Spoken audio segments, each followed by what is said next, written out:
Have you been thinking about doing an outdoor project for your home? My name is Josh with Southern Screening Construction. I want to show you what we're doing today. We're here in Lake Mary. We're pouring a patio slab. This customer called us out. They have a dream of putting a screen porch on the back of their house. You can see we bring the concrete in by truck, and then we use a pump so we don't destroy the yard. So we try to keep everything extremely organized on our job sites. Let me tell you a little bit about the concrete that we're using today.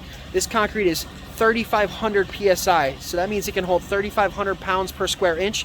Customer is going to be putting a hot tub on that slab. It's going to be able to handle that with absolutely no problem at all.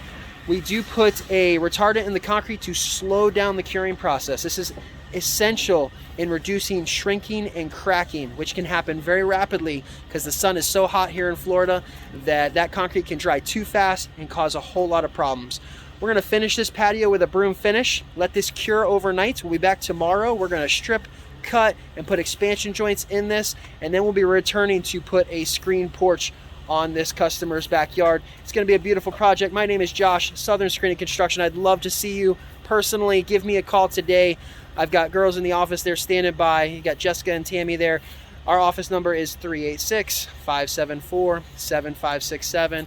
Again, I'd love to come out and look at your project personally and see what we can do for you.